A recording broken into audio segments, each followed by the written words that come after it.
Basi leo tuko na bonge la dude. Nikisema bonge la dude namaanisha ni dude kweli kweli. Yaani bonge la singo tena hili hapa. Na sauti ya Papa Fernando ndiye mjukuu mwanambamba, sauti ya Simba tena hii hapa, sauti ya pesa. Wow. Wananiita Simba, wabongo wananiita engineer. Wabongo mna mwembo na mbambo sana nyie. Wow. Sasa chombo hichi hapa kabla kijaanza kwanza rasmi kabisa, ngoja nikulete hapa nikupe habari zenye habari. Hizi ni habari za wale watu ambao wanahitaji mambo ya muhimu pekee. Unaweza kusikiza habari kama hii, ni njema na ni muhimu sana. Sikiliza kwanza.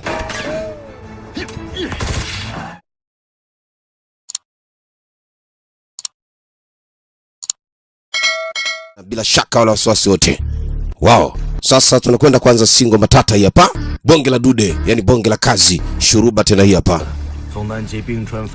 Anasema tumesha confirm kabisa kwamba wajamaa wanahitaji daktari kwa ajili ya kutengeneza zile human drug ama madawa ya kulevya. Kwa hiyo kumvukisha daktari mtaalamu katika lile eneo ni hatari sana, ni disaster. Lakini kwa sababu ni lazima wapite kuelekea katika maabara kuu ambayo ilikuwa imetengwa nje ya mji kidogo, ni lazima apitishwe daktari kwa namna ya ulinzi. Leo anasema walikuwa wametumia wani veteran askari ambao ni wakongwe kidogo, wanaitwa ma veteran cops, kwa ajili ya kuhakikisha usalama huyu daktari ambaye anavukishwa hapa siku leo. Hii sehemu ina machafuko mbalimbali kila siku, lakini ndio sehemu ambayo inasemekana madaktari huwa wanatekwa kila siku. Sasa hapa watu wamechoma matairi, kelele, maandamano yasiyoeleweka. Bwana ambia ni hatari sana eneo hili. Daktari ndio huyu hapa, anatakiwa avukishwe kutoka sehemu hii kwenda sehemu ngambo kwa ajili ya kwenda kufanya shughuli zake. Lakini wajamaa ambao ni magaidi au ndo madrug dealer wenyewe wanamtafuta daktari mkuu na mtaalamu. Bwana mbwa say, nyanyua jabs yo tuvuke hapa. JVC yo ikapigwa bomu. Ikapigwa bomu gari ya nyuma. Pale pale mzee wa Juba wakamka. Wanamtaka daktari anayevukishwa hapa. Hicho kimbembe sio cha nchi mzee. Wanamtaka daktari kwa hali yoyote ile. Ukumbuke tu tuko iko sawa studio ni iko sawa kweli kweli. Na iko sawa, tunahusika na mambo mengi tofauti na channel link ya mafensi hizo, lakini pia tuna ofisi ya kurekodia music, video ni audio, documentary zote zinafanyika hapa. Sauti ya mjukuu inakupa habari, mpe taarifa na mwenzio. Sasa vyuma vya mzungu vinagongana. Vinalia kweli kweli. Huu ndo mlango wa chuma, ukifunguka huwa una huruma, unakwenda na wewe. Sasa mjomba wako wawili ambao walipewa kazi ya kuhakikisha wanamlinda huyo daktari. Sasa issue ni kumchomoa hapa akiwa salama. Je, kutawezekana? Kwani wewe kuweza? Manyang'ao ni wengi wamekula chata la Hezbollah. Wamefurika uso zao vizuri tu, lakini shughuli bai hapa jamani, mjazie mwenzake magazine. Moto unaendelea. Sasa wako kati ni kuzunguka kushoto na kulia. Mwaga moto. Moto unamwagwa.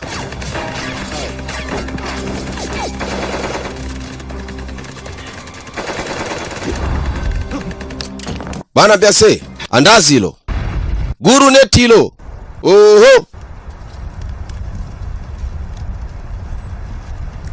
Mambo bado ni mbaya. Washikaji wanasogelewa kiamini kwamba hapa kazi na ukuta labda imeshaanza kupungua, kwamba wamteke daktari na waondoke.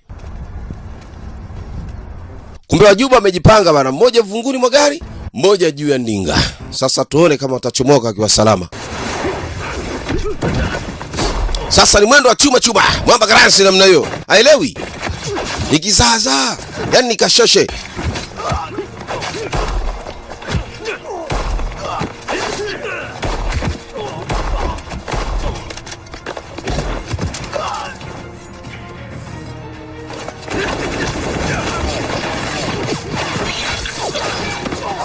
Matatizo ya zambi zako yasitufanye sisi tulale na njaa.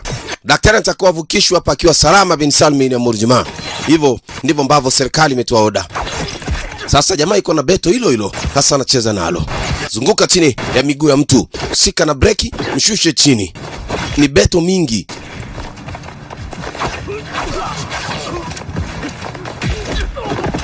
Wajomba wanafanyana backup. Yes. Hao maveterani hawaelewi. Wako busy na hii shuruba.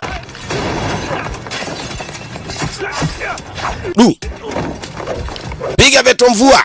Hey. Utachomokaje hapa? Sasa kuna mmoja anakutana nayo beto la kwenye chembe. Sema pumbavu. Toka nje pumbavu wewe. Anamchukua dokta. Anabiangalieni vijana. Shunking. Jomba anamalizia system. Anapigwa risasi daktari ambaye alikuwa anatakiwa avukishwe hapa.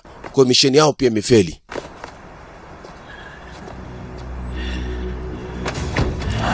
Mwamba mzee na Timbaland yake anawasha goma ile anasepa.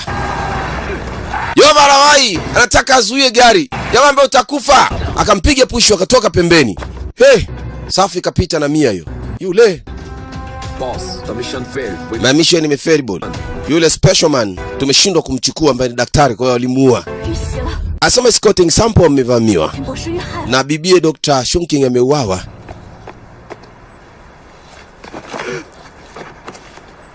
Tofauti na udokta, jamaa pia alikuwa na ukaribu naye anayejua yeye. Wow! Mzigo unaitwa Angry Rescue. Yes, ukisikia swala la mtu mzuka na hasira ya ukombozi ndo huu, lakini alishindwa kukomboa. Hasira zake ziligonga besela. Sasa chombo hapa mzee. Niko na Bishop Dani askofu wa kanisa linalotembea mwite Kalime wa Kalime. Sasa msuuzo ndo huu. Bwana, katika swala la mpangilio la upambanaji wa hayo madawa ya kulevya, kupambana na hizo kampuni ambazo zinahusika na madawa ya kulevya, timu yangu bado iko inafanya vizuri na performance inazidi kusonga mbele.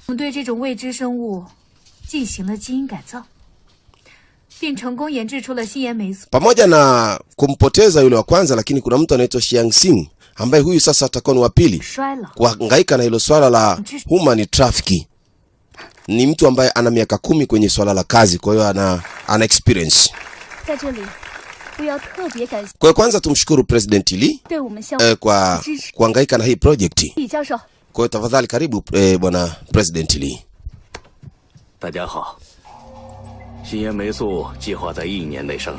Anasema tumekaa mwaka mzima pasina kuhangaika na hilo jambo. Kwa hiyo natumai sasa wote kwa ushirikiano tutaweza kulikamilisha swala hili na kwenda kinyume na hao vikosi vya wahuni ambao wanahangaika kutuibia madaktari wetu. Director Lee anatoka sasa pale.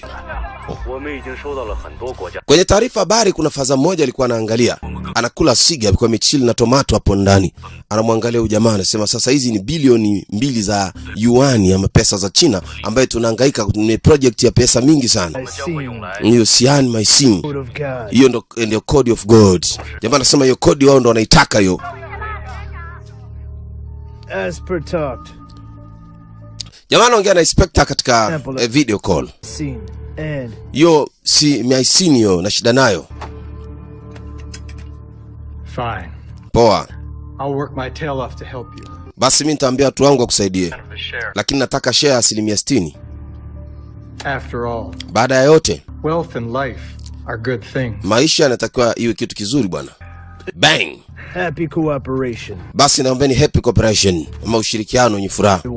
Nenda mwambie kila mtu kwamba show inatakiwa irudi rodini tena. Na kwa safari hii failure hairuhusiwi tena. Dingi Mlasiga ndo anaongoza mchongo huu akiwa michili na tomato ndani. Ametulia tu.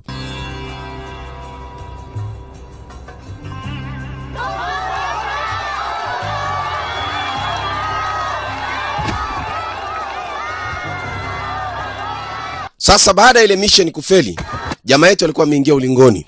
Pasha kidogo.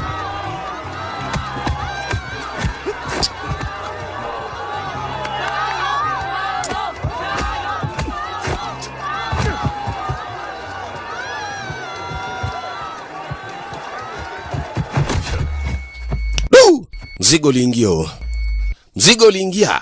Hata hivyo kichwa kinamuuma sana juu ya fikira ya yale mambo katika kumlinda bibie Shunking na kafa.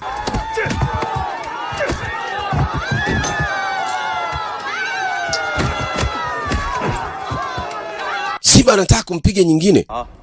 Anasema bana, hii ni sheria ya miaka 10 iliyopita. Ndani ya boxing unaijua? Unacheza kidogo? Psycho. Hata angalau kwenye kushindwa sio mbaya. Kwa hiyo oda hii kushindwa ilishatoka, kwa hiyo ruhusi kushinda hapa.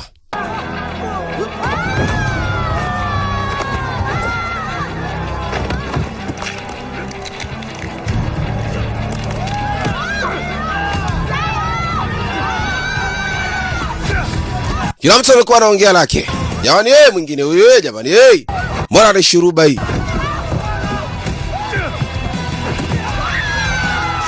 Mpambano unaonekana mzuri, lakini jamaa alishapoa signal kwamba ashindwe huyu mwenye nguo nyeusi.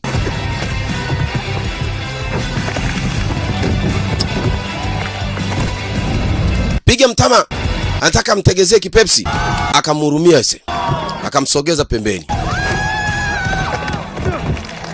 Jomba akashika mkono sasa, anabana, amemkabili kweli kweli mkono huu. Basi mjomba aligonga chini kwamba ameshindwa.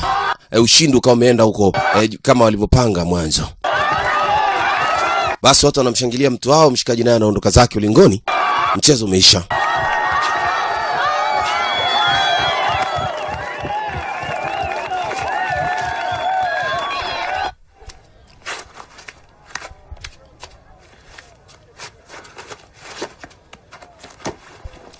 Basi anachukua gloves zake na anaweka pale. Bwana mdogo anachukua maji, anampatia brother maji yenye glucose ambayo atamsababisha pia nguvu ziendelee kuwepo pale pale.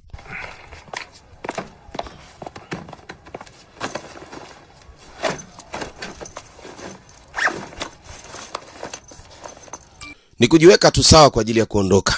Sasa simu yake nakuta ina message. Kaka mkubwa, naomba nikuulize, anakumbuka siku hiyo? Unaweza ukakaa kimya? Hii ni ile risasi ambayo ilikuwa imemuua bibi ya dokta yule. Bwana sema hii ni mara ya mwisho. Kila mara unasemaga mara ya mwisho. Ni wakati gani utakuwa ndo wa mwisho kweli? Katika watu kufa ovyo ovyo. Sasa ni nini ambacho unafanya? Unaona baba amekwenda kwa ajili yako. Ni jukumu langu na hatima ni yangu. Akiwa pale kwenye chumba cha kubadilishia nguo kule kwenye ulingo, anakumbuka wakati huo sister alivyokuwa akimleteaga Engendembwe. Shunking akaja akapigwa chuma. Hili lilimuumiza sana mwamba.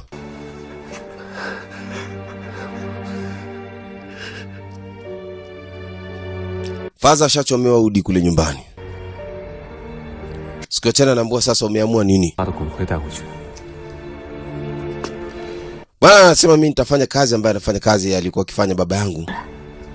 Basi sawa. Binti hawezi kunisamehe. Anajali tu kwamba mimi ndo sababu ya watu wengine kufa.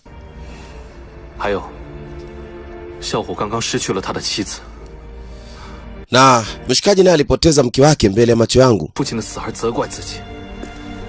Nataka nifanye shughuli kwa ajili ya kifo cha babangu. Sema ndio, natambua kwamba maisha yake ilimkosti kwa kila kitu. Binti alikuwa ni mdogo, hakustahili kufariki dunia kwa ule wakati pale. Kila mtu amekuwa akisema lake, huyu hivi huyu vile. Bana sema nimeshaamua, nimeamua. Kama tutashindwa kulinda watu wangu wa karibu, manaki nini sasa? Kumbukumbu zinaishia hapa. Hizi messages zinazidi kutirika tu.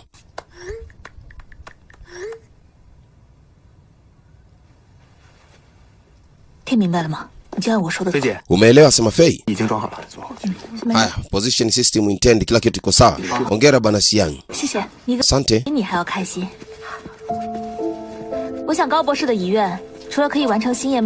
Nafikiri sasa ni wakati wa Dr. Gao naye kuelekea kule kule sehemu husika ambayo alikuwa anataka kupeleka.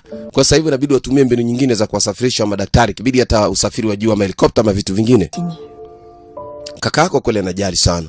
Alijaribu kuniachia hichi kijps ubaki nacho. Kwa naomba uvae mkononi ili angali kipotea tujue basi mahali umeelekea.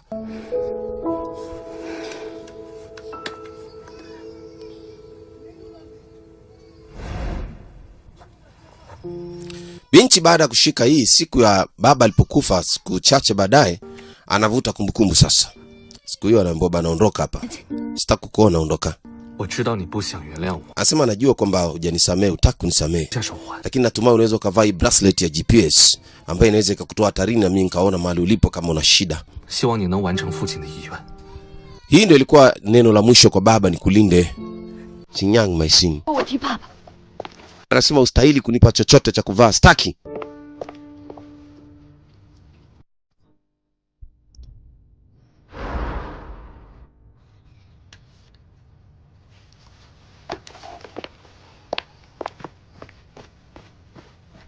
总部对我们在生命医药 Kila mtu ana mawazo sasa ya kwake binafsi baada ya hivi vifo. 在董事会决定， Sasa 人员要尽快的准备 board director 禁言霉素实验。 anasema inabidi wafanye namna yote kwa ajili ya kuwapata wa madaktari wa kitaalamu ambao wataendelea kufanya mambo yao. 马上请 Kwa hiyo hivi punde tu China nitakuwa ikae katika hali ya usawa. Board director walete madaktari zaidi ya 5 mpaka 6 kwa ajili ya kuhakikisha kwamba kila kitu kinakaa sawa. Hilo swala la human trafficking linatakiwa life lisiendelee kuwepo kabisa. Lakini wakodombwe wa Juba ambao wasioelewa bado wanahangaika nao madokta. Inasemekana board imeleta madaktari 5 mpaka 6. Jamaa anachukua tablet hiyo. Anawasha video call. We are on the way. Anasema tuko njiani. We'll be there. Hivi punde tutakuwa hapo. Mr. Bob, Mr. Bob, what was that? Mr. Bob, this time failure will not be tolerated. Take it easy, boss. Anasema take easy boss, kuwa mpole wala hakuna shaka. Kazi nzuri. Yaani swala la sasa hivi hakuna kufeli. William, Mr. William, get ready. jiandae. Up to you, huh? Long is up to you. Sasa urefu kazi ni kwako. Anasema leo ndo siku nzuri ya kumkamata huyo mtu anaitwa Long na Gao, madaktari wa kitaalamu wao.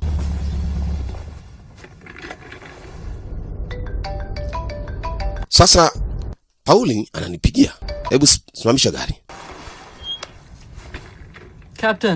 Captain, a bunch of raw minerals have arrived at the door. kwenye tawi dogo nje kunaonekana kuna watu wamefika hapa.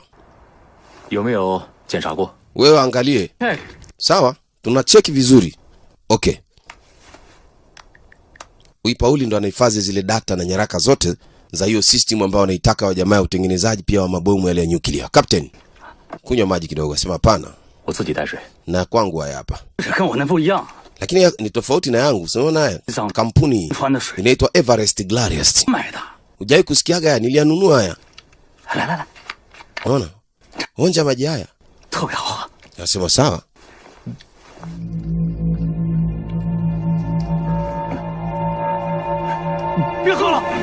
Ambe inatosha. Vipi sasa? Shida nini? 就这一瓶儿，你 Sema chupa yenyewe ni chache hizi, kwa hiyo tuanze tu. 走，走走。你小子今天有点奇怪啊，神经兮兮。 Lakini jambo hili ni jipya. Anashangaa mshikaji wake anamshtukia kweli kweli. Sasa kwenye mashamba ya migomba, huku lile gari linaonekana kuingia ofisini ambaye liko full tinted. Anaitwa Bobby, ndo anaongoza mchongo huu.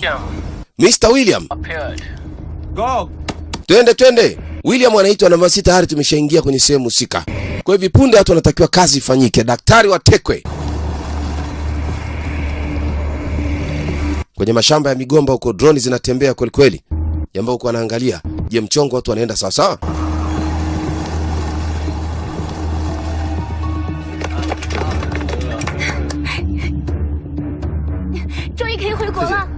Dogo alipocheki ambia Fei, emergency.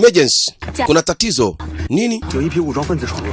Anasema hapo kuna grupu la jeshi ambalo limefika hapa, jeshi lisilotambulika.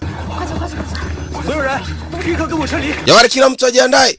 Chochote kinaweza kutokea. Sasa huku ndugu yetu baada ya kunywa maji anaanza kusinzia. Barabara anaanza kuiona isiyoeleweka mara 2 mara 3. Mara manyambunyambu mara mbele kuna gari limewatinga.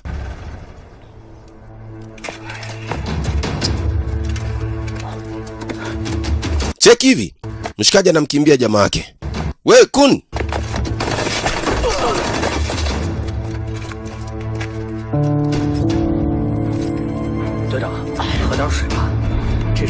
Anaambia kunywa ya maji, yametoka Everest Glarious. Anakumbuka kwamba yale maji yamemfanya asikie vibaya. Sasa akawa anatoka ndani ya ndinga, huku yuko na bastola. Jaribu kupunguza wa jamaa. Japo anaona vibaya lakini hana budi kupambana. Piga chuma kweli kweli.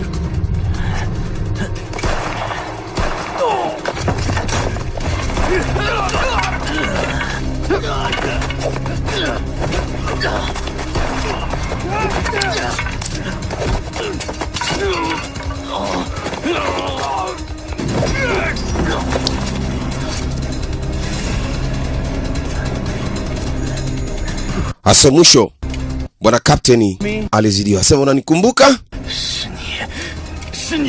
Ni wewe? Ambaye ni wewe? Hey. Alipigwa rungu moja matata. Funge. Sasa ukiambia William, mimi tayari bana, naomba unipe share yangu basi niweze kusepa. Share? Mtu msaliti unamuuza mwenzako? Si niwe? Hiyo ndo share alopewa mshikaji. Sasa binti anasema jamani, jengo limeshazungukwa na vichaa. Hawaelewi. Sasa wajomba wanapiga kelele, wameshika mapipe. Yeah, on the 3rd floor. Wako floor ya 3. Oya maziwa Juba, floor ya 3. Dingi anasema haraka. Sasa mzee wa watu maskini ya Mungu anasema wapigiwe kule headquarters wapewe habari kwa sababu mambo ishakuwa mbaya hii. Huyu bwana mdogo akaingia ndani kwa sababu wa jamaa wanachotaji ni data zenye system. Kwa zile data zile ambazo ndo sample za utengenezaji wa hayo manyuklia. Kwa hiyo tu destroy au tufanye nini? Tu delete. Hakuna tutakachoweza kufanya, wakichukua hiyo mchongo mambo yamesharibika.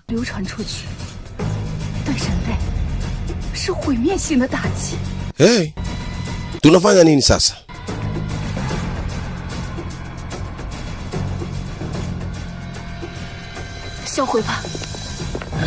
Anaambia destroy, maliza, yani kama kudelete hivi.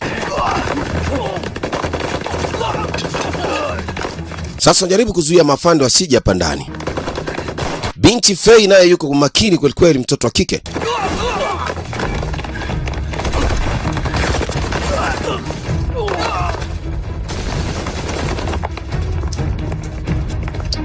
Wakodombo wamezama ndani. Sasa mjomba anaamua kwenda kudestroy sasa ile system ambayo wakiipata wao mambo itakuwa mbaya. Sasa hii format inatakiwa itimie, iende mpaka 100%. Huko akiwa anatoa sasa vile ambavyo vimeshatengenezwa tayari, vile vishinva ambavyo vinaweza kuja kuleta balaa. Sasa anaingiza kwenye safe hiyo.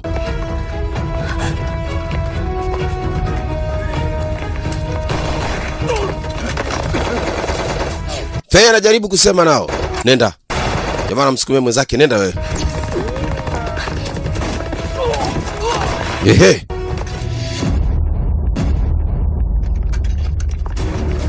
Mr. Bobby anakuja na kikosi kwa ajili ya kuja kuchukua mwongozo. Mwongozo ndo unadilitiwa sasa humu ndani. Anaingia sasa maabarani humo. Huko zilizokuwa zimepatikana ziliingizwa hapo, zikafungiwa kwa namba maalum. Binti anagundua kwamba jambo lake ni lichache, hana kitu tena. Hey beauty, mrembo. Jamaa ameshagundua binti risasi zitakuwa zimemwishia huyo. Come on. Jitokeze. Fanya kupiga risasi moja moja. Tokezeni, ameshikwa. Mtoto wa kike naye sio mzembe.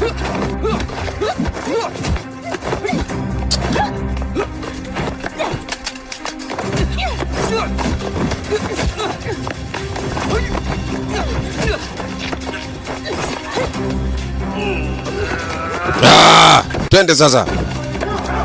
Wajomba ameingia maabarani huko. Watu wote tulia hapo hapo. Sasa ile delete imefika 100, afu laptop ikamwagiwa maji.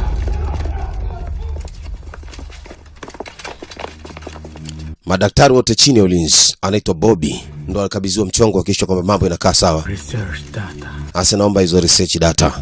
Anasema hamna. Okay. Give me the research data. No. Anaambia naomba hizo research data. Anasema hamna. Kaka mkubwa, utaumia.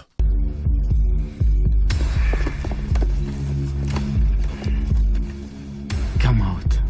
Come on, John nje. Come out. Kamtoa wa kwanza huyo.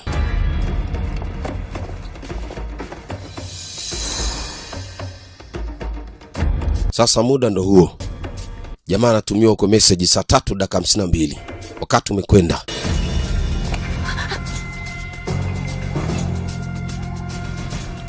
Anampigia video call mdogo wake, anambia Siang. Anashangaa sura ya Sinyang imetokea li jamaa la ajabu. Nani wewe? Dadangu yuko wapi? Anambia nakujua wewe. Unaitwa Gaofeng. Dadako yuko mkononi mwangu. Asema what's this tangu wewe? Vinginevyo mtatoa maisha yako. Basi nakusubiri. Nakusubiri nige, come on. Sura ya dada ndio imetokea mandevu, huyo anaitwa Bobby. Haya, kusepa.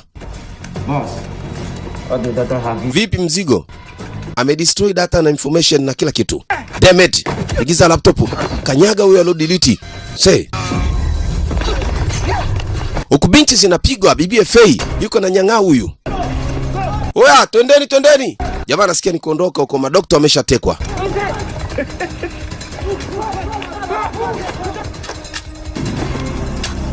Alimwachia guruneti baba, andazi la Kimarekani, mwamba kasepa.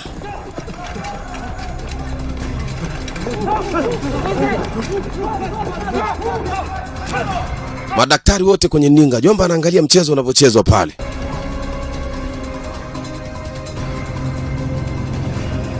Msafara ukaanza safari yake. Binti anatoka ndani agundua kwamba hapa mambo yashakuwa mbaya tayari.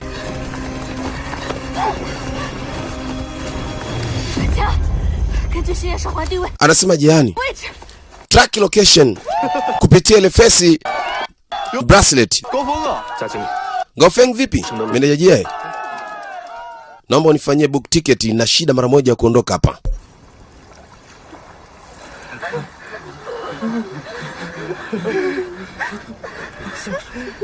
Hii ndo usafiri uliokuwa mwabeba hawa watu. Usafiri wa maji. Haya, simu zote, leta simu hapa.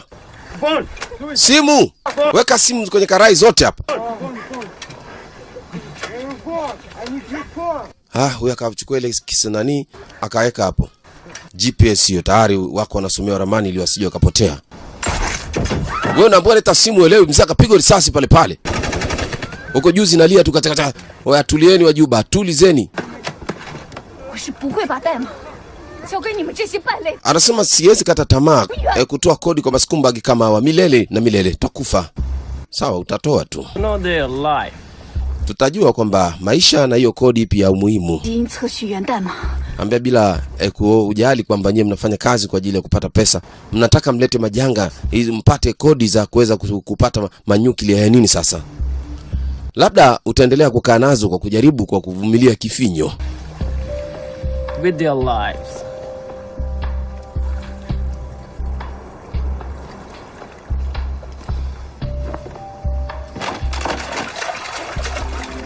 Simu zikamwagwa kwenye maji zote. Lakini ile GPS bracelet iko pale chini. Imechill na tomato.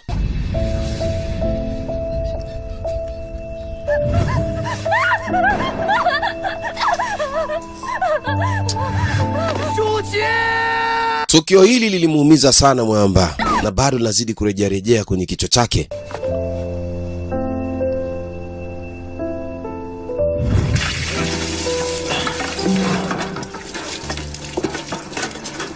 See you again. Na kuona tena mwamba. Huyu sasa ndo William, yeye kazi yake ilikuwa ni kumteka tu mshikaji. Huyu jamaa inasemekana ndo alimuua mtoto wa Billy Bossi ambaye alitoa kazi ya kuhakikisha madaktari washikwe. Alipigwa kisu cha chembea moyo. Mtoto wa boss alipigwa kisu cha kurushiwa kwa mbali. Kwa hiyo Charlie anatakiwa afie kwenye maji kwa sababu ya kulipa kisasi cha kifo cha yule mpumbavu. Anambia mjinga wewe, nikitoka hapa mmekwenda. Sema mrudishe kwenye maji, bado ana nguvu. Wameweka kwenye kinyampasira alafu amemfunga mikono alafu ananing'inizwa kwenye maji kama hayo. Say. Boss anaangalia tu. Huyu ndo ambaye kijana wake alikuwa mpigwa kisu ya moyo.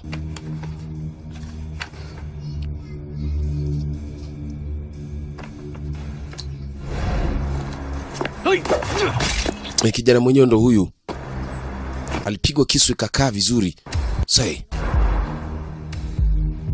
Kwa hiyo pia naye ana msiba. Tofauti na wao msiba wa daktari yule. Kwa hiyo jamaa aliyeko kwenye maji ndo mrushaji wa kile kisu. These are just the beginning. Anasema na huu ni mwanzo. Long Shao who killed my brother. Anasema huyo Shao aliyeua ndugu yangu. And his family will be hunted down by... Na familia yake itakufa mmoja kwa mkono wangu. Let him to be discredited. Kwa hiyo sintaacha kumwacha hata mtu mmoja apumue. Sasa? But I hope you can finish the rest. Anasema basi wewe utamaliza mwenyewe mpaka mwisho. Soon as possible. Tukutane unipe share yangu. 60%. This is the scene of Conway's ambush. We detected the anesthetic in the driver's water and the fingerprints of the driver and Long Xiao who were extracted from the bottle. Sasa mshikaji huyu ambaye inasemekana alipotea pale, Step Long Xiao. inaonekana kama huyu Long Xiao atakuwa anahusika na swala zima la kushirikiana na wale wa jamaa, kwa sababu yeye peke yake ndo haonekani, wengine wote maiti zao zimeonekana. And confirm that Anasema hapa tunaangalia kujaribu kucheki rekodi ya huyu mtu, inaonekana amefanya ushirikiano na kujiunga na hao manyang'au. Ana miaka 32 huyu jamaa, and had contact with anaitwa Xiaolong, ni afande huyu. present. His whereabouts are unknown, and there are signs that he is the biggest suspect. Bwana anasema huyu ndo biggest suspect, ama suspect mkubwa ni huyu. Umoja wa mafande ambao wako hapa kutoka Afrika na nchi zingine mbalimbali wanasema huyu ndo tutalia naye Long Xiao ambaye ni wanted. Ujamaa yuko ndani ya maji safari, anakula mateso sana. Anafanikiwa kukata kamba alikuwa amefungwa mkononi. Alafu kisha anatumia koti lake lile kuchomoa nondo moja kama angalau ingewezekana ili atoke ndani ya maji hapa. Lakini bila kujua kwamba yeye sasa hivi ni most wanted dead or alive. Hajajua hilo. Anafanikiwa kuvunja nyampasira, anachomoka mule ndani.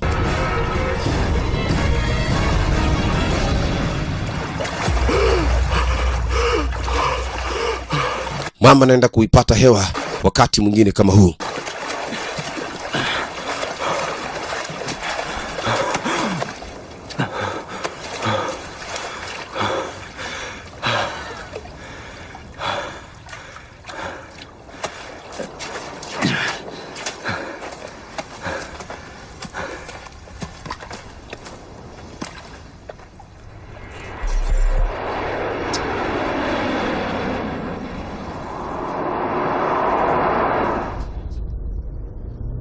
According to the police report, Anasema kulingana na ripoti ya polisi, inside Edward today Mwamba atakuwa na kesi huyu identified ambayo tayari anatakiwa apate kujitambulisha. Yeye mwenyewe aitubu kesi hii. Jamaa anaangalia sasa Xiaolong na kesi pale. Captain huyu tena ni mtu hatari sana ambaye nchi inamtegemea. Mshikaji anaona chali wake ana kesi tena. Sasa anafika mahali ili aweze kupata mawasiliano, apige hata simu angalau. When the robbers came, our Captain Long Xiao Sasa anachangaa TV huko inamuonesha kwamba jamaa ni most wanted yule pale. the vehicle, but he stopped us. Captain, I need you to issue a decentralization order. All checked. 好的。 Anakumbuka wakati wa mwisho anamwambia bana vyote vimechekiwa. present Ila anambia hawa watu ni kina nani? officially issued Lakini jamaa anaangalia sasa yeye ndo afande ambaye ni most wanted, Xiaolong anatafutwa. immediately Huyu mrasta hapa anashangaa huyu jamaa ndo huyu, ninaweza kutani donge nono nikapita naye. that the suspect is extremely dangerous to avoid the personal and property safety of the people Oya vipi babu, hela simu. Oya, with him. 姐，你怎么看？ sister. Unafikiriaje sasa? 算计了。 高博士的位置找到了。 Anasema lazima tupige mahesabu ya calculate Mr. Dr. Gao kutoka kule kwenye kisiwa. Nani anaweza kaamini kwamba Captain Xiaolong anaweza kuhusika na hii hapa? 莱西、嘉安，你们根据手环的位置找 Hivi karibuni lazima tupate majibu 清楚。 ya kweli kuhusiana na kila kitu ambacho kinaendelea hapa. 放心，交给我们。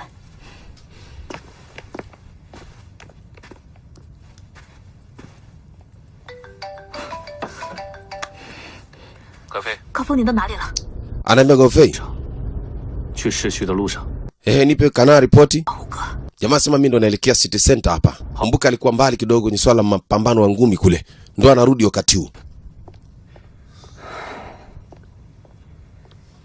Afande ambaye alikuwa anatengeneza mchongo mzima huyu hapa ndo alomsingizia bwana Captain Xiaolong kesi yote.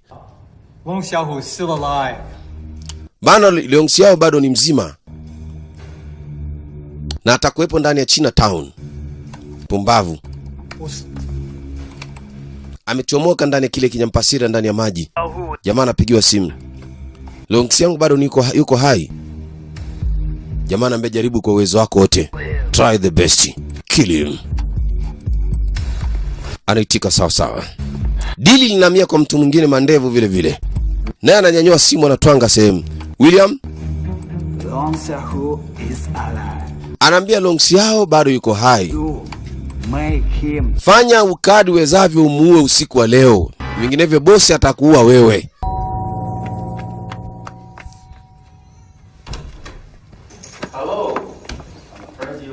Hello. Sasa huyu mshikaji ndo ambaye alikuwa anatoa ushahidi kwamba jamaa ndo nyang'au. Ambaye leo ni birthday yako, ambaye ndio. Happy birthday bwana. Mdogo wake alikuwa na birthday leo, afu mshikaji ndio alikuwa ametoa taarifa. Hajaonesha ubaya wote, lakini mjomba anaanza kuogopa sababu maana mjua huyu captain mambo ni mbaya. Happy birthday to you kijana. Happy birthday to you. Shangaa ndugu yako anapewa birthday na adui ambao umeshamtolea ushahidi wa uongo leo. Anamuimbia vizuri tu. Safi Makofi kidogo. Brother anashangaa. Wamevamiwa na mtu ambaye anaimbia birthday. Ambia sana wewe njoo tumbani tubonge kama masela wanaume. Ambia sikiliza, nisikilize nini? Unanitolea ushahidi kwenye TV kwamba mimi ni nyang'au. Sikiliza brother. Namkamata. Kwa nini unanifanyia hivyo? Sikiliza. Nililazimishwa. Na nisipofanya hivyo wanaua familia yangu wote. Yote wanaua. Who's there? Nani huyo? Nani alikulazimisha? William. Ni William. They forced me to cooperate with them. Na ile Force Military Operation Commander Grabs ya Musinyangu, naye ni muhusika wa hayo. Lakini nje kidogo kuna mtu anaye MI12 hii ya kulengea mbali. Mara ghafla pale pale alikula utosi nige yule. Dogo naye anasikia kishindo baada ya birthday bana, shangani vitu vya ajabu. Anamwona brother kalala pale. Dingi. Baba. Lakini mlengaji yuko maeneo haya ya kwa ni hatari sana kujitokeza kwake. Anasogea tu kapigwa wengine. Ilifinya afanye backup ya uchali kumrudisha ndani. Stay here. Kaa hapa na utakufa, jifiche. Sasa inabidi kumtafuta maana atakuepo gorofa inayofuata. Amekutwa. Bwana Pepsi alikuwa ni mwepesi sana kulikweli. Alimpiga cutting malilo chapchapu. Lakini bahati mbaya ni kwamba hawa watu hakuwa mwenyewe. Na aliambiwa siku huu hakikishi Captain Singlong anakufa. Vinginevyo yeye na familia yake watauawa wote. Bwana William ndo aliambiwa hivyo.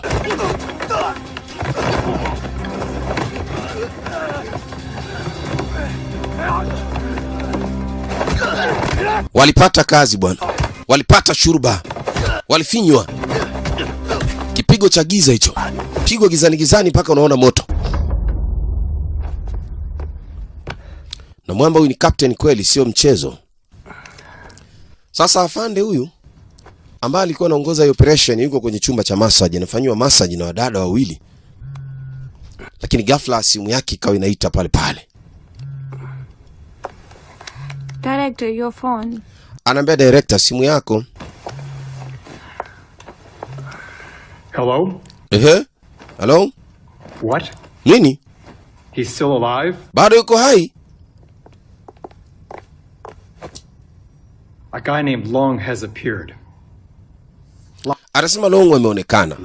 Kwa hiyo fungeni mji mzima, pigeni lockdown mji huu. Mtu asitoke wala asiingie. Pigwe total lockdown.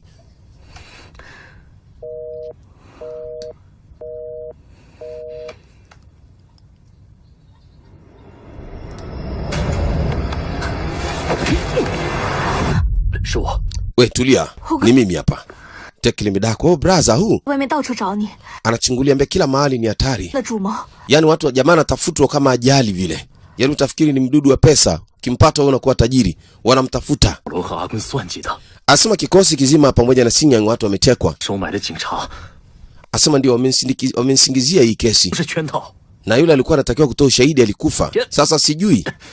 Ni kesi ambaye ni fitina ya miaka 2 iliyopita baada ya kupigwa beto ile jamaa kwenye operation ya kumsafirisha dokta.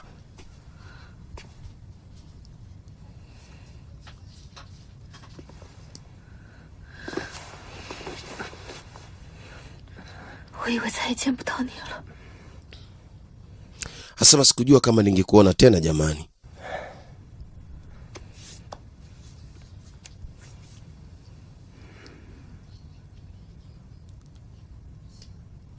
Mwamba naona aina noma.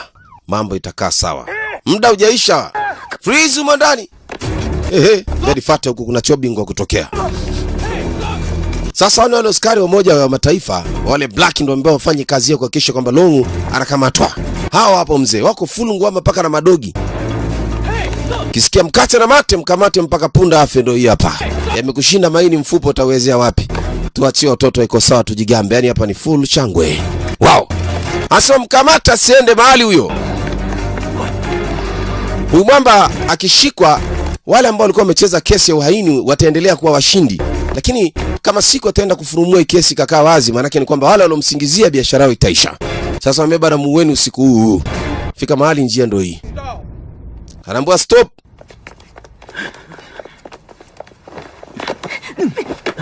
Wa kwanza alikuwa yeye. Wakatua hapo ambaye slow down kidogo kidogo. Tulia, Sushi. Kwa makini. Ni gorofani FCM ni nyembamba sana. Wakahama jengo linalofuata.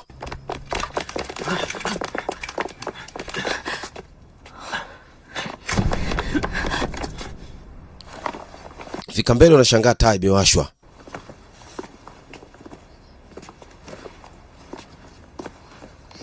Yule mshikaji ambaye alikuwa ameenda kupiga ubondia amefika. Anamwambia Gaofeng, ni wewe? Anamwambia ni wewe ndio umeuza watu wangu. Dada yangu iko wapi? Mkono. Sasa zinapigwa, Sister Faye inaingilia kati. Sijafanya chochote.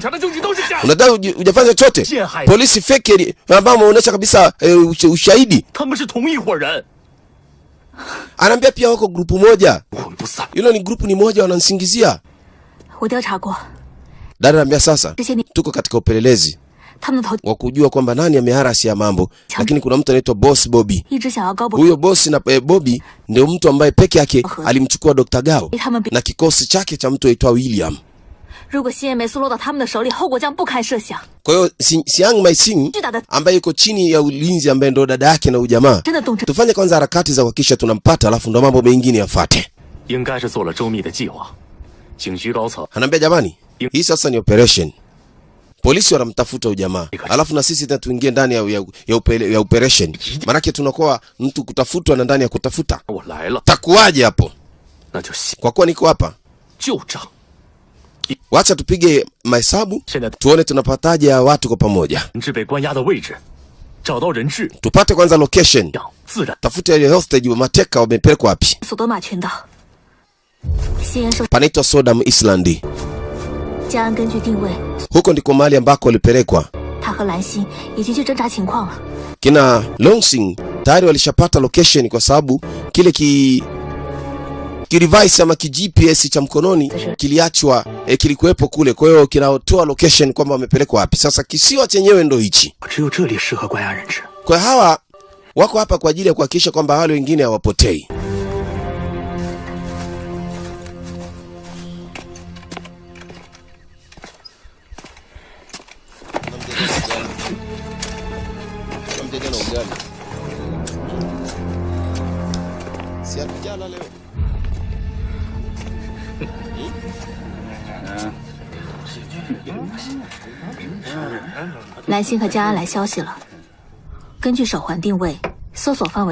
Sasa mambo bado ni mbaya. Watu wakiwa wanafanya maandalizi hapa na pale kuhakikisha kwamba wanafika na kupata hicho kisiwa ambacho Bwana Miwani alikwisha kutangulia huko. Kwa namna yote lazima tufike pale. Na hii kazi nitakiwa tukiwalati polisi basi tuwe tuna ushahidi wa kutosha kwa ajili ya kuelezea juu ya usalama wangu. Bwana Captain Chalong. Kwa tujiandae vizuri usiku wa leo. Asubuhi na mapema kesho plani tunakwenda going to starting plan.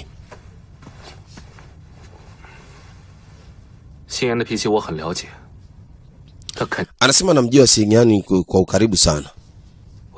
Hawezi kutoa siri.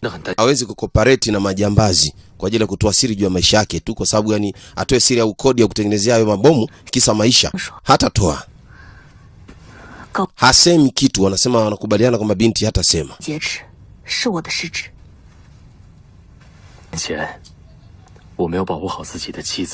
Anasema sikumlinda mke wangu vizuri miaka 2 iliyopita ile, ambaye kwa sasa ameteketea pia bila hata hatia. Na this time mambo yanaenda tena kutokea, sitaki kupoteza na wewe tena. Akamzima du. Kwamba sitaki kwenda na wewe, ambaye sasa huyu tumlaze hapa. Tumfunike maana huko sitaki aende akafe. Binti mrembo huyu nataka nimkute. Kwa hiyo na wewe twende. Na yeye pia akapigwa cutting malilo. Na wewe unaenda wapi? 你也不能去。 Mlale hapa. 如果我有事， Maana hamwezi kwenda kwenye hiyo hatari, naenda mwenyewe. Kwa hiyo utamlinda binti atakapoamka. Akawaacha hapo akiwa amewazimisha wote wawili. Ye huyo akasepa.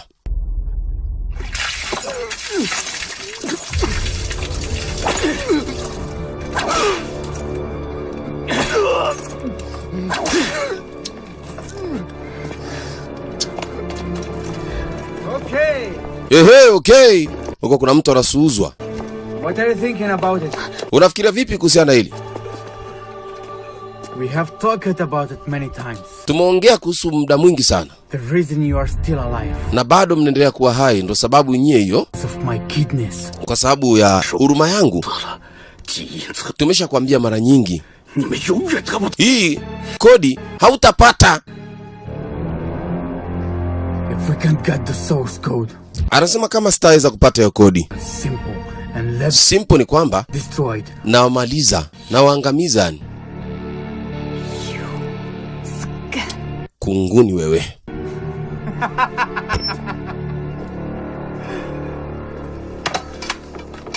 Congratulations. Ongera bwana. I'm exhausted Ongera bwana. for it. Umenishtua. Sasa wewe ili kuonesha kwamba wewe ni feki.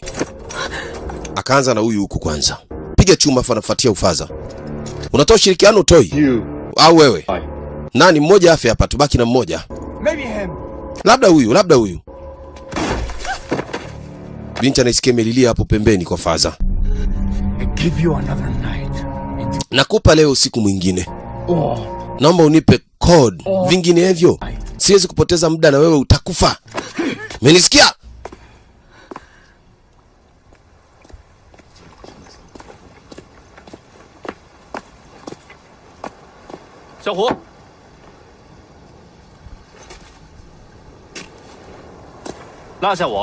Sasa anafika huko anashangaa, baba sisi bado ndugu zako bwana. Unatupigaje kati malilo tulale utuache? Walimfukuzia nyuma kumbe walifufuka usiku ule. Bwana hii kazi tunapiga pamoja, hauwezi kutuacha sisi. Tumalize kama tulivyoanza.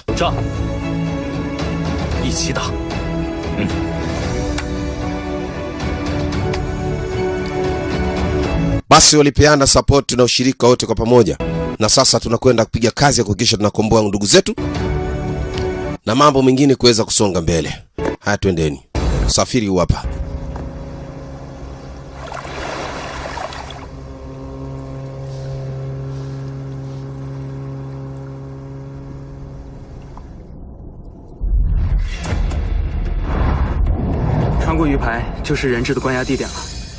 Anasema hicho kisiwa ukikitizama kwa nje ni kama sio sehemu ya kuishi, ila ni mkusanyiko wa boti nyingi sana, wanapaita boat town.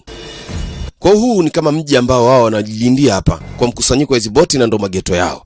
Lakini pia tofauti na hapo nyuma kuna kakisiwa kadogo.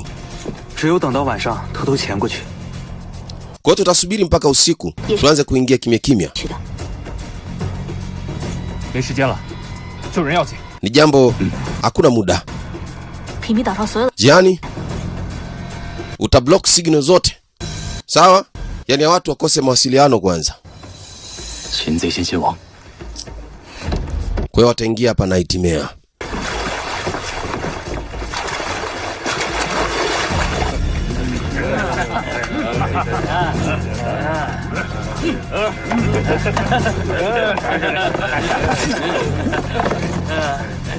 Bwana anasema hakuna muda, cha usiku ni mbali sana. Mambo yalianza mchana huu.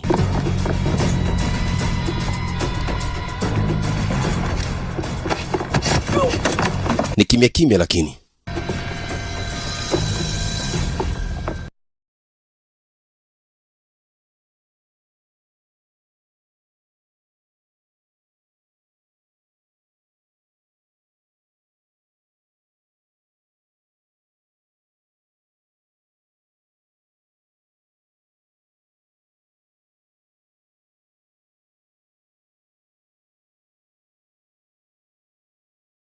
Ambia signal vipi?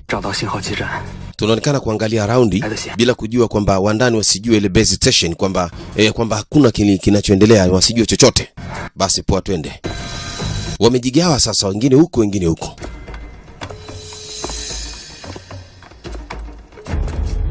Mwamba anajaribu kupiga simu, lakini wao pia walisema wana local signal. Je, simu inaitia wapi maana ipokelewi? Hasema inaonekana mawasiliano yamepotea. Yaani simu inaita ambayo haipokelewi, ni kama inaita Kakumba. Mwambie kila mtu akae mkao wa kuamka. Yaani watu wasilale.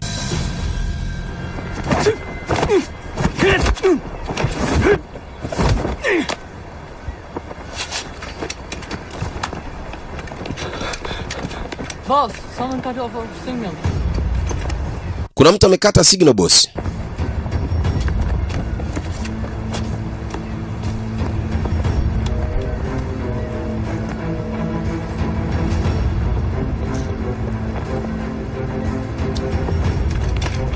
Twende. Bosi mwenyewe anapasha huyo balaa. Kiduku mpapaso, kiduku mtelezo. Where's the boss? Bosi yuko wapi?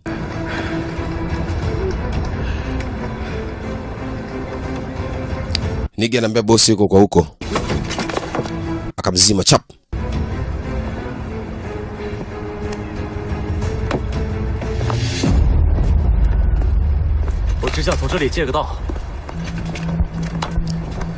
Bosi anakutana live sasa na captain. You want to go through me? Kama unataka kupita, pita kwanza hapa. Bosi anapiga mutai vibaya mno. Piga vigoti na vipepsi. Ambia tulia wewe. Kuja kufia hapa. Good skills, nimeipenda hiyo, unapiga vizuri. Ila twende, mambo bado paka useme.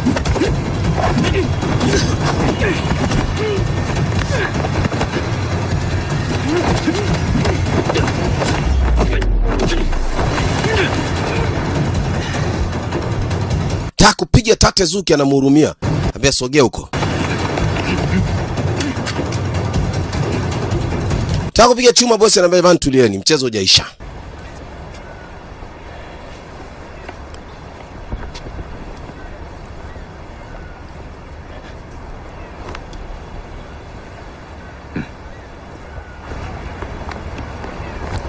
Alimwambia nenda bana na mambo yako.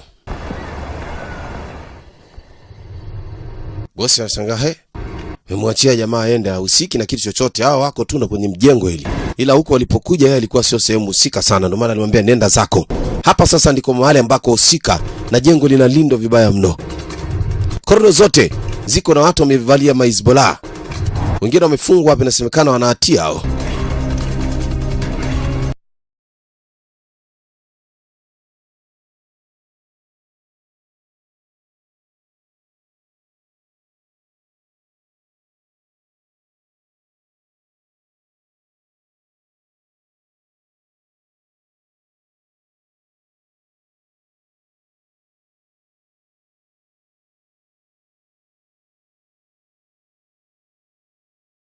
Penyewe mbe ndio penye, twende sasa. Wote walikula zile bluetooth. Jengo lenyewe ndo hili. Na sehemu ya kuingilia ni huku, kutoka ni huku. Kwa tupate location ya hostage. Sehemu ziko mbili ambao wanahisi mateka watakuwa wamewekwa hapo. Kwa hiyo hicho alichokivaa ni communication, kwa kila mtu ajilinde. Sasa ambia poa.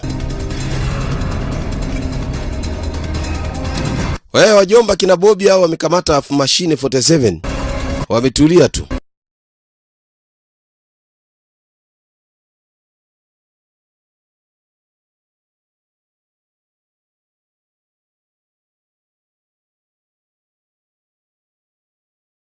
Mae alipita naye. Yaani wanaguswa. Yaani ukisikia mtu kaguswa ndo hayo. Yes.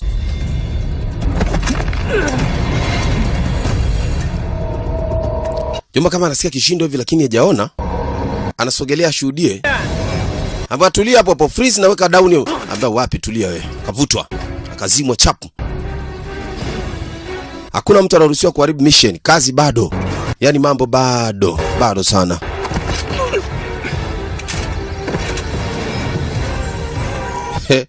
Asman Topo amekunjwa moja tu akalala hapo.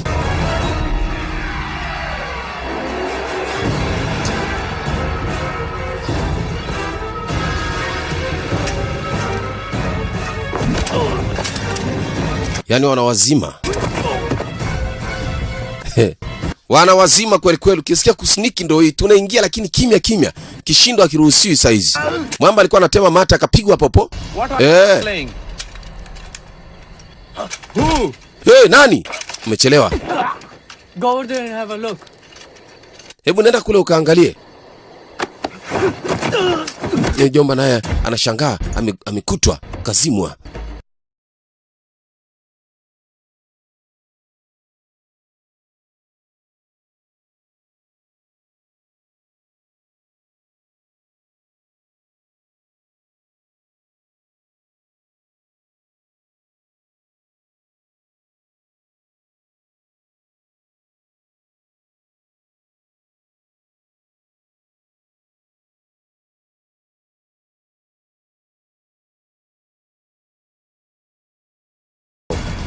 Kwa sababu kama kodi haitapatikana itabidi watu wakae chini waanze kutengeneza kodi, mfumo uanze upya.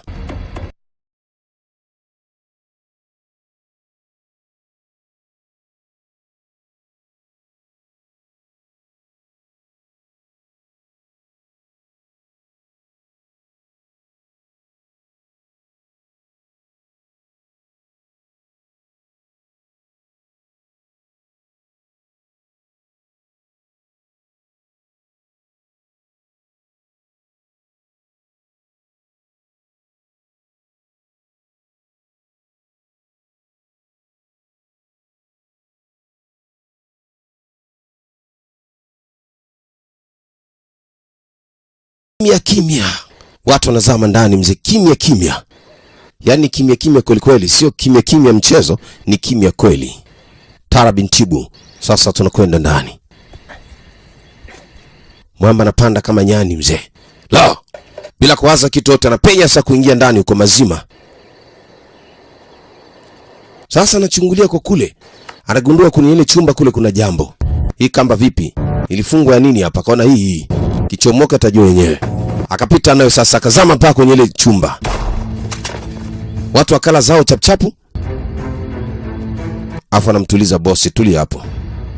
Wako wapi mateka? Na William. William. William ameenda kuzimu William.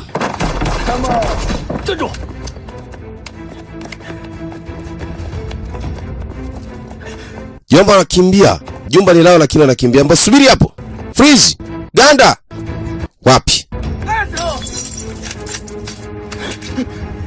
So many people couldn't stop them. Kwa nini nishindwa kuwatuliza? Pumbavu wewe. Everyone listen to me. Kila mtu anisikilize. Kill them. Watafuteni na wafe. Wafe. Che, Mwamba amekasirika kweli, tukana matusi yote.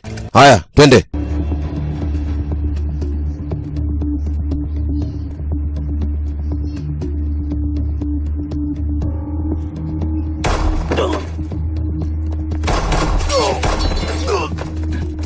Huko vyombo vinalia tu mzee. Chuma kinalia vibaya sana. Kujichanganya umekwenda kweli kweli. Sio mchezo.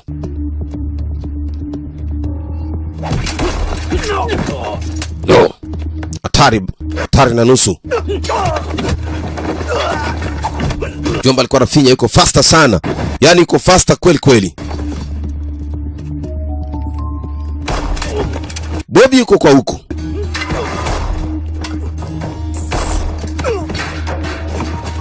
Vinalia chuma mzee kweli kweli. Hana huruma kwa sababu wako wengi, kupiga chuma ni kawaida. Bobby anasikilizia vishindo tu upande wa pili huko. Mwamba amechafukwa, binti Fei usiulize. Ala, ni kichapo kinazidi kutaradadi hapa ndani.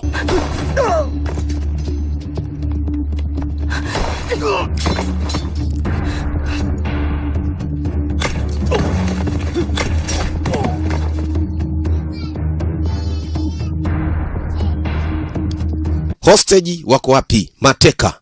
Hao ndo tunayowataka mateka.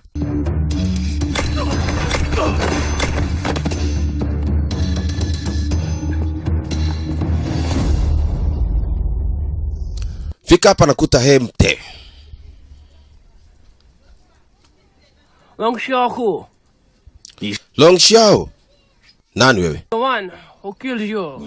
Mimi ndo mtu hapa kukuua. Ambia Mwenyewe anatafutaga kifo, kiko wapi?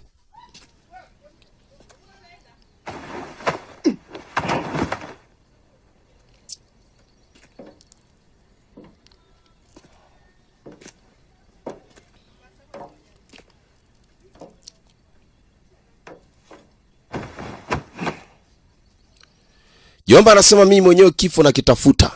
Kama unacho nipe.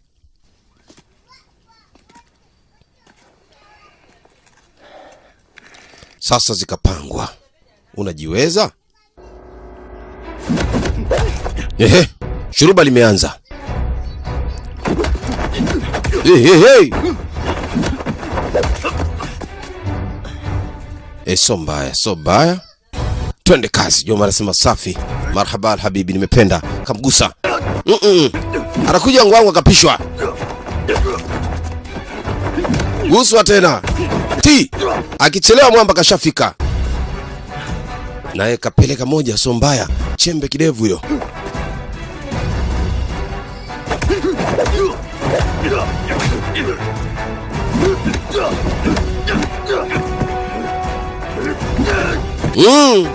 Kila kija nakutana nayo anapishanishwa vibaya mno. Jomba so haba, lakini kwa kazi na ubiza alikuwa naye mwamba bwana Captain Sholong hawezi kuchelewesha mambo yake namna hiyo. Anajikuta mzigo hapo anakataa. Anapishwa tena. Nayo. Kila anapogeuka anakuta amepishwa. Sasa anajaribu kukaza kidogo na yeye sio haba.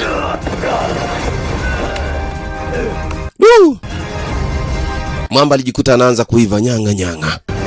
Wow. Sasa mtaalamu anafika huko na kukutana na Bobby, mzee wa makoti ya jinsi, makoti makali. Bobby alimpatia kijana salamu, msalimia bibi kwanza. Aliwakunja chapchapu. Sasa Bobby anaamka mwenyewe.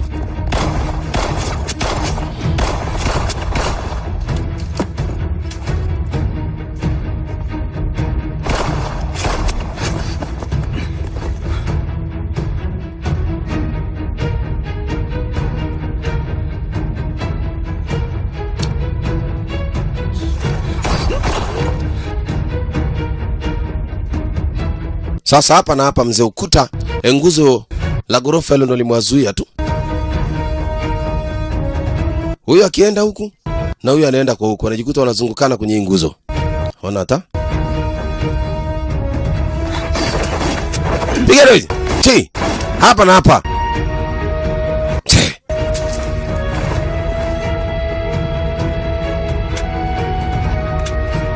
Zimeisha. Zote hazina. Sasa twende tuzikwende.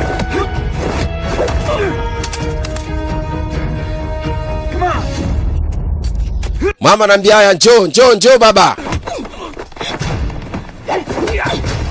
Huku bibie FA yuko na beto ni kukata hizo breki tu. Yaani anazikata breki vibaya sana.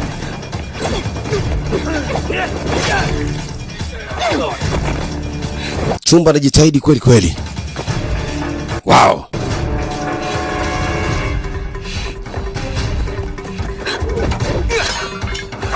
Abipisha hiyo. Kakutana yule jamaa ambaye anaambia see you again baby. Kuona tena bwana mchumba. Leo si kwa kwanza mchezo wao ulishia njiani. Sasa leo tunatakiwa tupate majibu. Nani ni yupi na yupi ni nani? Asalamu alaykum. Twende. Pishwa. Tulia kwanza. Twende kavu. Mwamba ana binti anachomoa huku. Haijambia la Kijapani hilo. Jamani analiona hapa. Sasa twende. Tusalimie huko mbele kwa mbele. Tuone nani na kwa nani na nani ni yupi. Huku jamaa yetu anasema bwana, hali imekuwa mbaya, unaenda wapi? Na alisema wewe ndio kifo. Tumalize.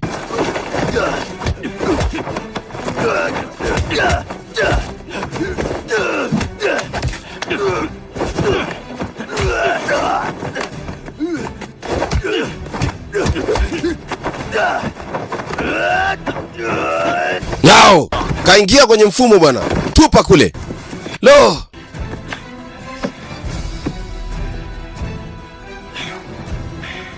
Bado, twende. Hapa ndo mpaka useme, ukisikiaga mpaka useme ndo hapa. Jomba sana anaenda moja moja. Kijana mgusa. Mwamba kaingia. Inakuwaje hapa? Mchezo wao umechukua muda kweli kweli. Bwana kumbe ana beto. Akatoa beto.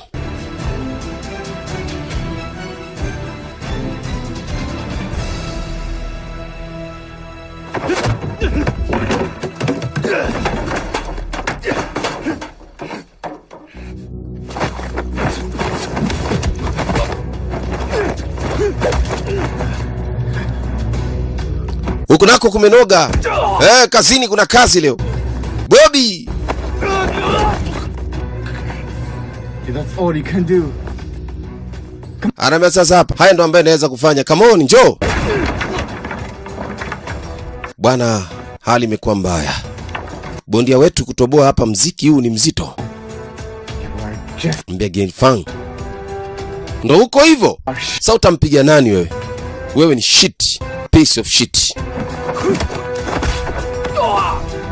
Kaanza kugusa mikono hiyo. Hawa watu wenye mwili mikubwa hawa ni kupiga sehemu laini. Gonga koromeo, gonga makwapa. Kama hivyo. Piga miguu hiyo. Twende baba. Nayo.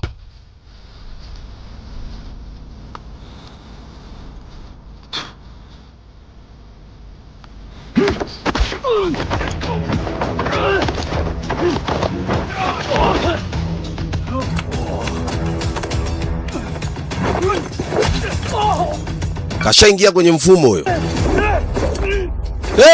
Tuka hotea wapi huko? Kosa chuma hilo. Huko binti na FA imenoga. Vibaya mno mzee. Zinapigwaje hizo?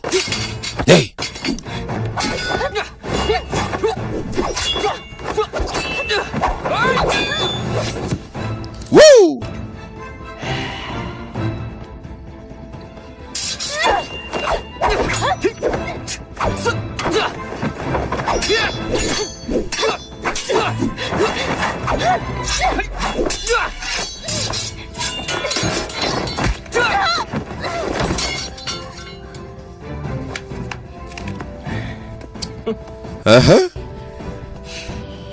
Vipi mama? Haya, huku ndugu yetu naye nzamu yake ukimbizwa. Naye anamwaga moto. Hivi naenda wapi? Kwani nakimbia? Na kati muda ni mdogo. Time is money. Jibane bane ujichane bwana. Sasa anaenda wapi?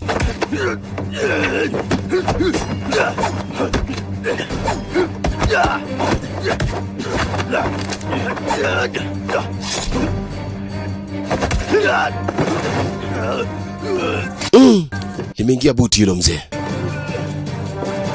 Sasa twende. Naye amepata beto.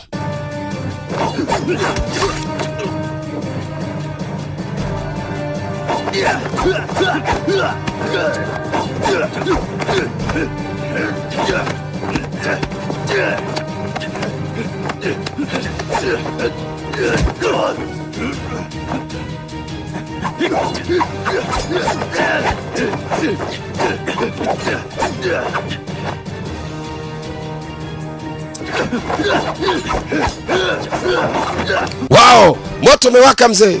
Jichanganye mchanganyo uchanganyikiwe. Wow. Che, vita vimekuwa vizito. Bobby huku na mshikaji naye. Jomba anapeleka ile chuma vibaya mno. Limeshikwa. Bado analo. Bwana kalishika mzee. Huku binti Fei naye na mjomba sasa ni kafu zinapigwa. Mshikaji naye ni mzima huyu.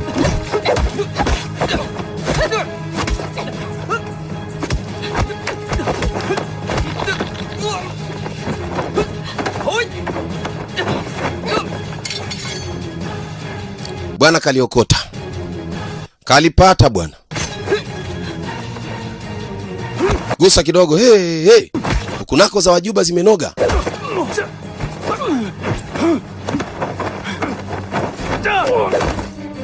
Kaingizwa kwenye mkenge kaingia. Hukunako visu vimenoga. Visu na mtu na visu. Donolewa vibaya sana. Jamaa na alama za kutosha. Mshikaji naye sio haba. Yuko vizuri kweli kweli. Du, jomba na madoti doti, mwili karibia wote. Du, yameguswa, si mchezo. Alama nyekundu zote hizo ni visu. Huku jamaa anaingizwa mzee kwenye kelo 6 hiyo. 620. Goti na nyonga koromeo, mkono umebano. Huyu naye kimekubali. Te. Oh.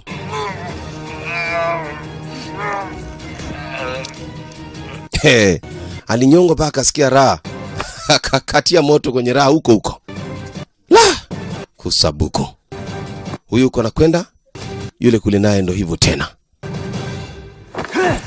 Sasa ndugu yetu huku ndo bado ana shuruba. Kamtega mjomba kategeka bwana. Piga mkono huo, kavunja. Piga na huo huko. Kuvunja na huo. Sasa utafanza nini? Unafanyaje? Ananiambia sasa hii tunamaliza. Anasema utatesa maisha yako zaidi ya vifo kuliko kuniua mimi. Yaani maisha yake atakuwa ni mateso. Anambia kwenda. Pigwa mzigo hatari akalala hapo.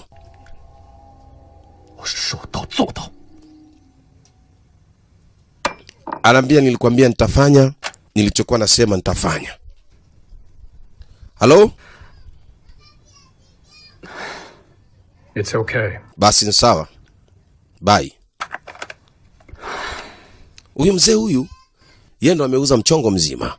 Lakini kwa kweli anafanya kazi ndani ya ofisi. General Administration.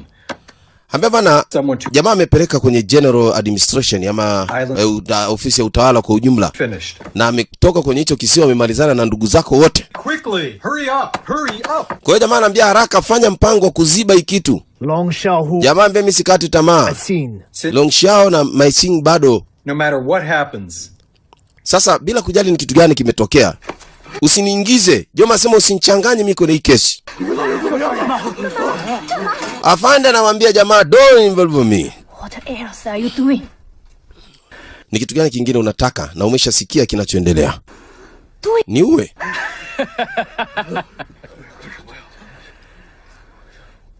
I won't kill you. Sitokuwa mimi. But lakini nitaua hawa mmoja mmoja. Mpaka wewe wa mwisho kusema kweli. Twendeni huko.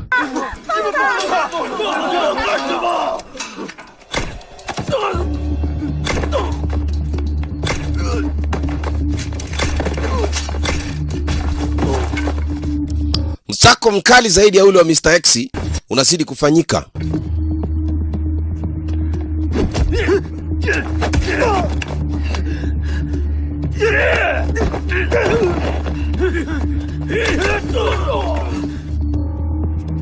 Ukiwa mzembe unakwenda kwenye mission kama hizi, lazima uwe fiti, uwe makini, uwe sharp na smart pia. Wanazidi kusonga ndani mzee.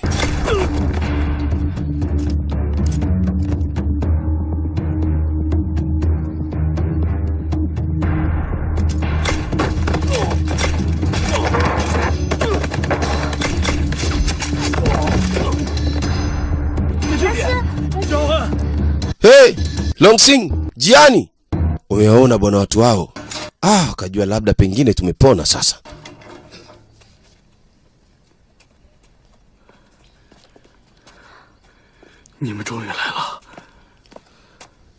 Mwisho mmefika. Asema vipi kuhusu Professor Lee? Aliuawa Professor Lee. Sawa. Basi anambia wewe tuwatoe nje hawa. Tuwatoe kwanza moja moja. Safari kaanza kutoka. Ambia Dr. Lee ameuawa. Lakini wale wengine wako sawa. Ambia basi poa. Tutakutana hapo. Binti hayupo. My Sin. Si young My Sin.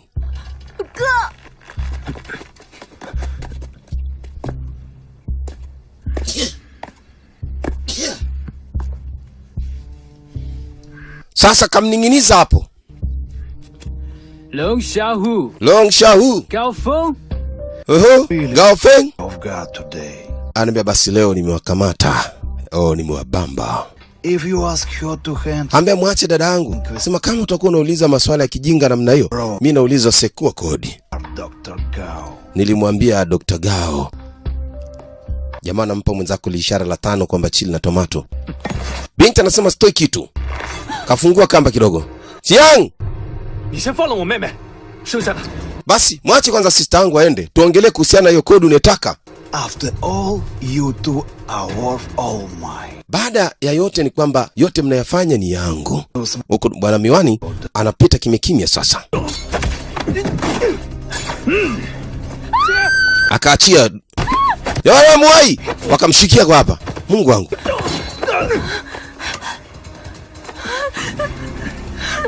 Binti wamempata bwana. Mfuate huyu jamaa haraka. Sababu wale wengine wote tayari. William tayari. Sasa bado Mandevu alopoa kazi kwa mara ya pili. Jomba anambia kaka, anambia mdogo wangu, hapa ni mtu na dada yake, mtu na kaka yake.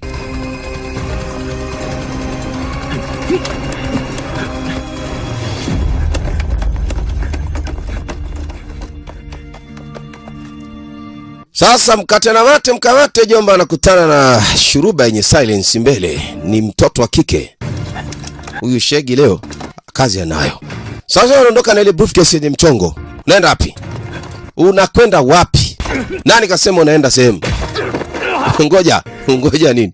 Tulia hapo.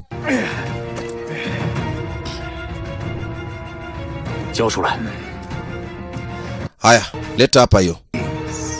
Anataka itupe, anambia freeze hapo ganda. Anasema vipi naiachia? Hivi ni vile vyupa ambavyo vilishatengenezwa tayari. Sasa jamaa sio vyupa tu, anataka na kodi. Alipigwa hiza geli ya kwenye chembe. Akachomoka naye. Kigoti kile kikatua kwenye chembe la jamaa. Na matimba lendi yake akalala hapo. Sasa watu wanatoka areare nje. Mwamba amekata moto lakini amekamata briefcase, amelishikilia vizuri. Likipasuka hilo linaleta hali ya hewa mbovu hapa. Watu watakufa vibaya mno. Ina carbon za hatari ambazo ziko humo ndani. Sasa anamsikilizia mjomba na hema. Hawa amekwenda. Anambia shao.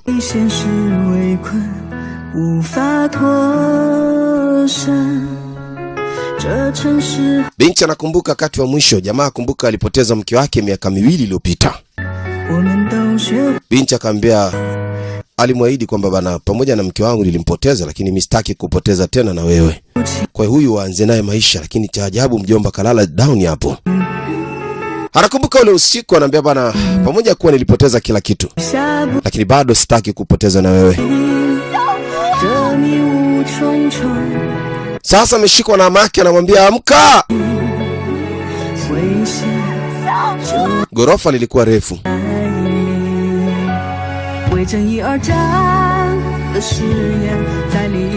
Binti akikumbuka mipenyo aliyopenya na mshikaji ni mizito. Kwa nini aje afe kwa kuanguka hapa?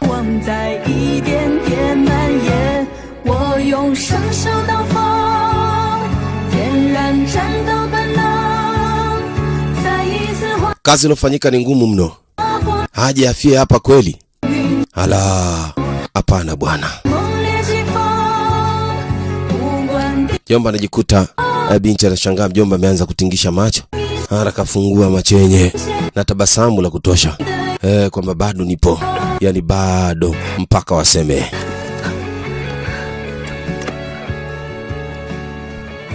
Twende na wewe huku.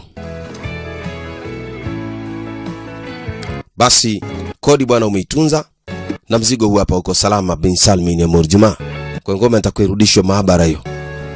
Asante sana.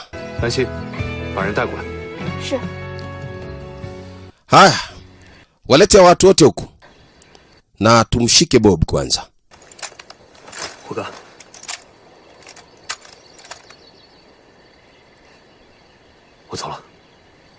Kwa sasa hapa mimi naondoka. Unele jamaa ambaye ni wanted. Kwa hiyo akishikwa huyu mambo itakuwa mbaya. Kwa hiyo inabidi ushahidi uwekwe kwanza ndo aje ashikwe. Don't kill me. Don't kill me. Msiniue jamani wa Juba. Fine boss. Msiniue. Sasa Mr. Shagi Manywele kitambaa ameletwa hapa. Jamaa anasema jamani, mchukueni huyu. Huyu ndo ataenda kusema ukweli huyu. Boss, Excellency has lost. Ambe bosi. Islandi. Kunaonekana kuna simu ya machafuko kule. Right now. Mwambie William muandae mpangilio haraka. William, wajibu wameshafika. Mzee anataka akate kona. Unaenda wapi? Oho, huku ndo kubaya. Niko sijajua kama chemba ya kutokea kuna kizaazaa.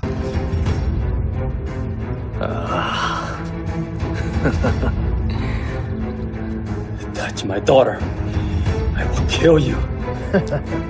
It's still hard to tell who will emerge victorious. Bwana anasema unakumbuka wakati wa mwanzo wa kile kisiwa, ulimchoma mwanangu kisu cha moyo.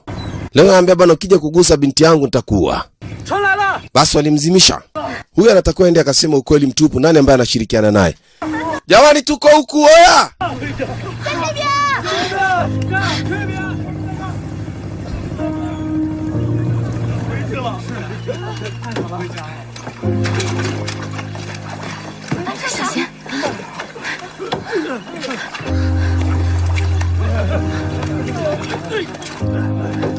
Mandia.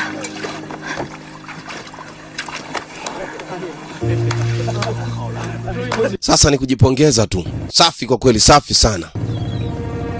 Safari kaanza kuelekea headquarters katika kitengo kizima cha maabara. Wakati huu lakini ukumbuke polisi bado hawana ukweli wote kuhusiana na bwana Xingdong.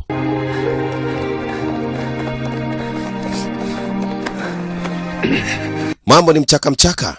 Leta huku mwingine aletwe huku. Huyu jamaa ameletwa, ambia bana asante. Nakaribishwa, ambia ndio kwa sababu umeshampata huyu. Kwa hiyo ndo ataenda kueleza kila kitu. Kwa amempata kaka jamani. Ui! Burudani. Uko poa? Ambia sijali mimi niko poa, safi kabisa. Ambia huu. Nafikiri sasa kuna habari kutoka kwa polisi, maana tayari wale walivyokuweka wanted tulishapata majibu, kwa mambo yote yanakwenda safi sasa. Kwa hiyo ni wakati wa watu kutulia kwanza na kuwa salama. Watu wanapopiga mission kama hii unakuta afande linakaaga mtaani tu. Siku likienda kwenye mission linakaa huko. Faliza kazi ambayo mtu anaweza kuifanya kwa muda. Kazi yake inakuwa ni kuripoti tu. Sasa watu wanaweza wakapumzika kidogo. Mwambie nenda sasa.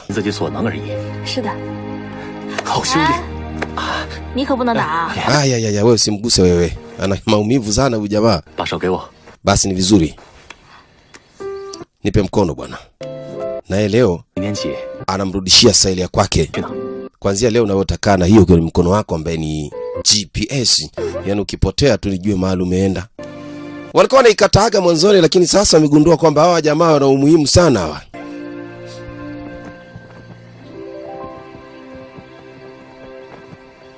Good afternoon, everyone. The police just successfully... Habari za jioni kila mtu. Baada ya polisi mafanikio yao ya kuteka watu kes. Kwa hiyo sasa wale mateka wameweza kukombolewa.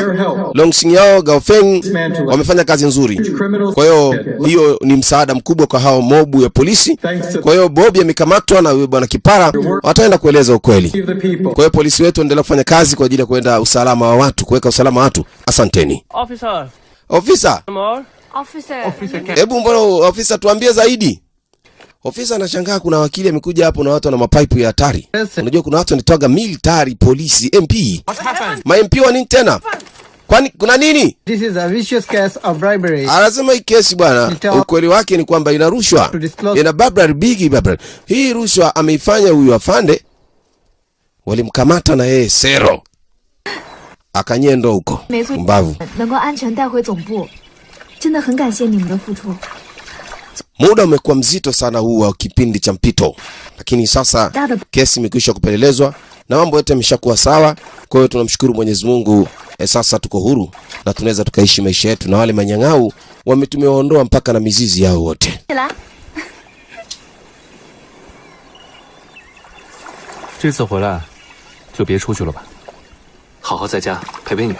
Basi naomba kwa sababu umerudi, ni vyema tu tukae hapa.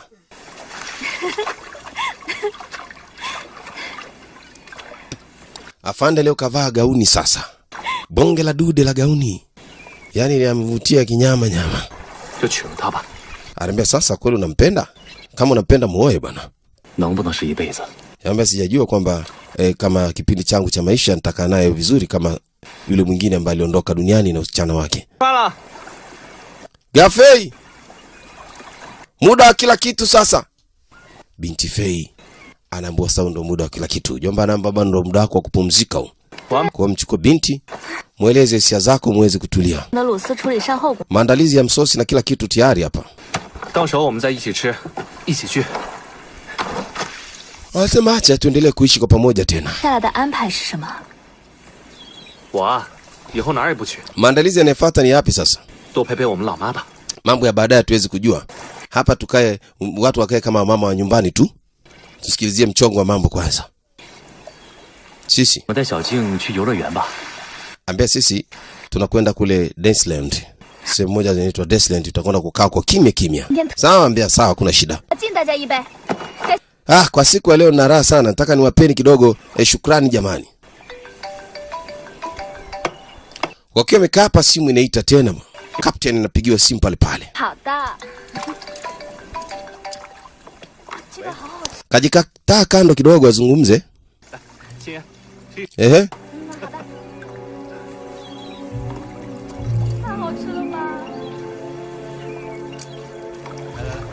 Simu hii ni kama imemsononesha, tujasikia ni kitu gani ambacho ameambiwa. 怎么了？ Vipi? Shida nini? 我女儿被威廉绑。 Anasema binti wangu ametekwa na William. Yule William yule. Yeye hakukamatwa, ukumbuke alipoteaga. Kwa hivyo manake sasa ili shuruba litakuja kuendelea. Ikitoka tu agency rescue tutaendelea pale pale. Inaitwa Angry Rescue.